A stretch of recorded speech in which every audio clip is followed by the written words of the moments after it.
Welcome back, YouTube. So it is that time again. We are looking at, or pretty much we've already set the stage for another gap up for Dogecoin.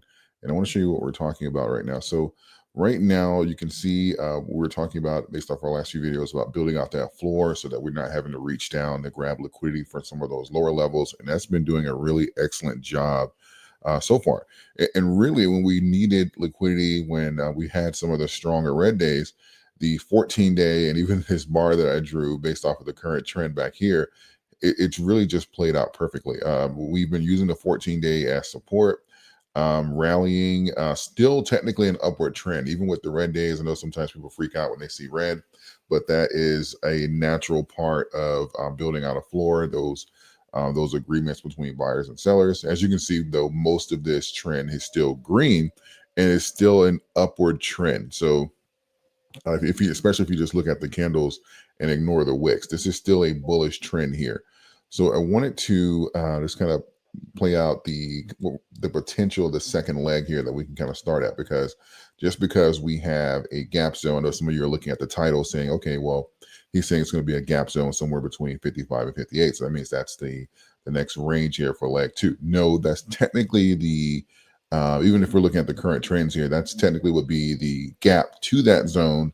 And then we can start maybe like a consolidation similar to what we're seeing now, and a agreement, or we can just do another gap, because technically speaking, if we're looking at what happened last time, we saw a gap to the 58, 50, 55, 58 zone, and then another gap to the all-time high. So just gotta keep that in mind. That's what happened last time. So typically when we get to where we are now in the cycle, things move pretty aggressively and we start to see bigger gaps here, and they don't necessarily stay at those zones for long periods of time. So this is where things can you start getting those big runs here, and even can put the dollar and the next in range for like the next leg or a leg or so with the actual coin. So to give you an example, this would be, let's say we were at around the 14 cents mark, and then we had this run, right?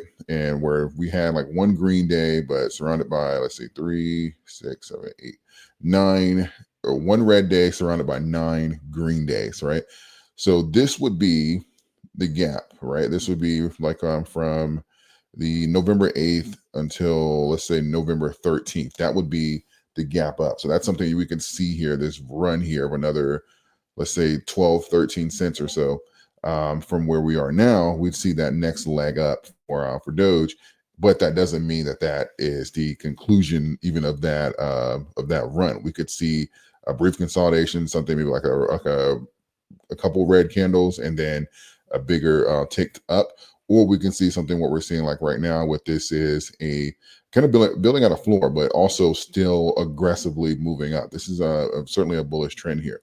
And I want to go back in time and kind of show you what I'm looking at. So this dotted line, as you can see here, we have two major points here, which is why this is a major zone for where we are now, which is the 44, 45 cent mark. You can see that we were here roughly around June 7th, 2021 and April 16th, 2021, right? So we hit this level that we're currently at before we ran to the all-time high, and after we ran to after we were descending from the all-time high on a retest, we came back to this level. This is a very important level that we're at, and I don't want that to be overlooked, because this is it was certainly setting the stage last time we were here. So don't ignore this overall level here, but you'll see that we'll had another break here, both on the ascend and the descend of around 58 cents, right? And then of course, we have the all-time high here around like 74 roughly. So things start to move relatively quickly from where we are now. And you can see that evidence. You'll see liquidity coming into the market, even with like Bitcoin. You'll see Bitcoin going over 100K. This is really setting the stage for that push that we need overall. So we have Bitcoin doing a similar pattern here, following the 14-day, using it for support, launching up, going over that 6-figure mark, setting the stage for the next leg of, especially the next run of liquidity coming into the market. We got the evidence confirmed down here at the 72, crossing the 200. And we are doing something. This is, I don't know if you remember, but we did this a few weeks ago. We're talking about building out the stairway. This is perfect for what's happening right now. I love the way this is playing out. And this is something that you are kind of going to want to continue. But truth be told, if you're looking at these blue lines here, as things get to this part in the cycle, the steps start to get bigger, right? And what I mean by bigger, I mean something like, if you compare the first one, something like this, you start to see bigger moves, and before you start to see like these ascends, and the even the sideways periods, as far as for the actual step that form the top of the step, these are not going to be necessarily as long. These will start to get shorter, but if they're there, that does provide some ranges for liquidity to be grabbed when there are sells, when people start taking profits. They are these opportunities to have these floors here. Now, they're obviously not going to be as strong as a floor that was exaggerated or a little longer, but they'll be there nonetheless, right? And that's still, technically speaking, you're still in a healthy part of the bull market as long as you're getting these consolidation zones. Now, it becomes an issue when you start getting, it's going to draw it down here, when you start getting these, right? When you start seeing price action looking like this, just know that a major correction is coming up if you are not already at the top. But right now, we are in a healthy part of the cycle here. I'm loving everything that I'm seeing. I think that we are just like Bitcoin. I'm not saying everyone was surprised. If you've been in crypto, everyone believed Bitcoin was going to go over 6 figures, and I believe that we're going to be having this conversation relatively soon for Dogecoin going over $1. So let's take a look here at current price action overall for the market. So this one covers up going to coin market cap. Let's see, 3.68 trillion in crypto right now. Let's see, Bitcoin number 1, Ethereum number 2, XRP has certainly leaped its way up and is currently number 3 on there. Up 63% in the last 7 days. Ethereum is up 9%. Bitcoin is up 6.28%. If I'm not mistaken, 63. Yeah, XRP is for the last week, it's been the top gainer in the top 10 at least. Obviously, some cheaper coins can have bigger moves, but they're not. They don't have as big as as much capital in them. But yeah, XRP in the top 10 is the biggest gainer in the last week or so. So overall, we've been looking really good here. Doge is number 7 here, 11% on the 7-day, around 8% on the 24 hours, and about around 1% on the hour. Over 15 billion in the last 24 hours. Total market cap 65 billion. Solana is doing absolutely amazing here. And some of you were asking about my positions if I got rid of the Cardano and stuff. So I still have Cardano, obviously Doge, Bitcoin, Ethereum, and I do have some XRP. Based off of everything that I'm seeing here, I'm not going to buy any more Cardano. I did buy some more Solana about 2 weeks ago.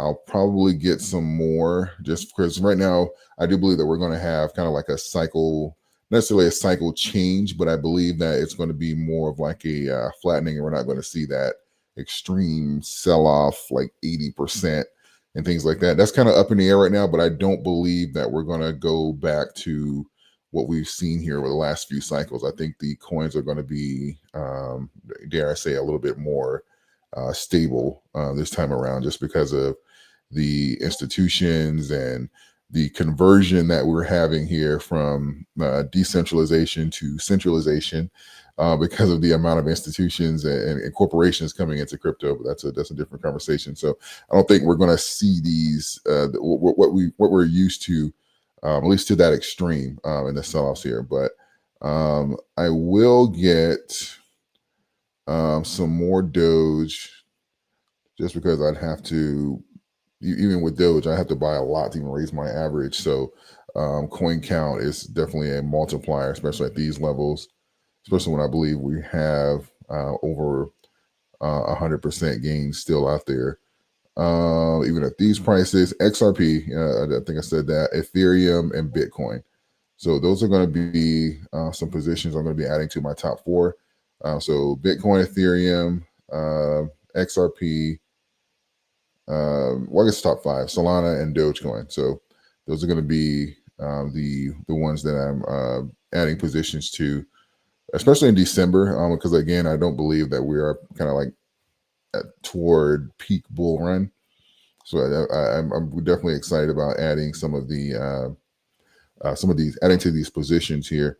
And overall, even not necessarily selling this run, because right now I don't see a reason to, at least especially for the majority of these coins, especially depending on why you're holding them. Obviously, if you're looking to convert to cash, or if you've turned a decent profit, or if this is the majority of your investment portfolio, as I know it is for some people, then obviously I understand. But for me, and I'm just answering some questions I've seen like on X, but for me, especially long term, I'm still thinking another 5 years out. Because if I'm looking back over the last 5 years, and if you dare to look back over the last 10 or 5+ years, the gains are just astronomical. And when I see the doors for crypto opening, it just de-incentivizes going back into cash, especially if you don't have to. If you have to, everyone's situation is going to be a little different, but for me, it's just attractive to add to these positions and go another cycle or so, because I believe that the gap is only going to widen between um, current just the assets that we're all seeing and the percentage of returns. For those of you who have been with me for a while, you'll remember back in 2020, 2021, I mentioned something. I did a video called the Crypto S&P 500, right? And I was like, eventually, I said this about 4 or 5 years ago. I said, eventually, we're going to have it's going to be almost like a rivalry between the S&P or SPY and crypto. We're going to have a Fortune 500 for crypto, and you're probably going to see even greater returns in that S&P versus the traditional one. But they're not necessarily going to be tied to businesses to begin with, but it'll basically incorporate themselves in there, which is kind of what we're saying. This is that transition from decentralization to centralization, where we're going to see it's going to be crypto, but they're not necessarily, they're going to have greater returns than stocks, but they're still going to have the corporations and business aspects involved in them and shuffling that money around. And that's going to be the biggest thing here, because it's going to provide an opportunity to bridge a window that we lost over the last decade or so. What I mean by that is, and I don't want to make this video too long, but what I mean by that is, initially we've been able to do transactions with peer to peer, right? We've been able to, I'm talking about like cash or bartering, whatever, we've been able to do transactions peer to peer. And the push for crypto decentralization is, it's going to bring that back, because with our current systems now, there's a corporation in between every transaction, right? If I want to buy something, whether you're using something like Square, Zelle, Cash App, Venmo, whatever, there's a corporation in the middle collecting some type of fee, but that you cannot process that transaction from peer to peer without this corporation. So crypto was the reason I think crypto is not even close to being maxed out, because we're seeing the expanding markets here. We're seeing things like with Elon and the satellites expand to different markets. We see things with Mark Zuckerberg run these cables and stuff like that through the ocean to other countries. But we see these other markets that are on the horizon that are about to open up, and that additional capital is going to come in from all directions for people looking to invest and grow. But we're seeing that opportunity to have that peer-to-peer transactions available as well. So it's not, we're going to have the best of both worlds, where you have the institutions obviously coming in and doing ETFs. You'll see the ETF submissions for things like XRP, Solana.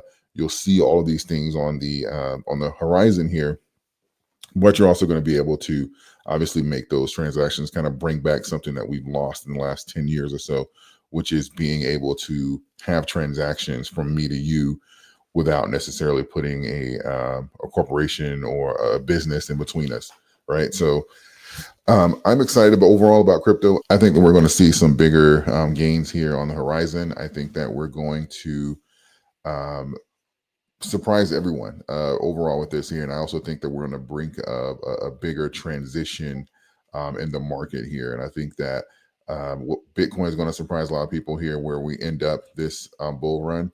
And I think that Dogecoin is going to put the naysayers to bed overall with whether or not it was a meme coin or a flash in the pan and it was going to die. I think that Doge is that anomaly that emerged out of 2020, 2021, and it's going to be a lot of people are going to have to walk back their words, right? So overall, let me know your plans here going into 2025. What coins are you thinking about adding positions to? I love to hear it. I'm going to be announcing a couple new additions on the channel here. We're going to do some lives here where we're going to be able to get together and do some discussions, kind of like some Q&As. Those of you who were here in 2020, 2021, you remember I used to do these all the time. So I'm going to bring these back. I'll do some polls. You'll let me know. I'll just take some votes here as far as to when the most people are going to be available. If not, you just can catch a replay. I'm going to bring that in, and then I'll have an opportunity for some of you, if you want, to come on the channel, and then we can talk together about some of these topics here. So I think that'll be a great experience going forward here. So for something we can do for just the betterment of the community. So I'll look out for those posts in the community section. If not, I'll pin them in some of the newer videos coming up.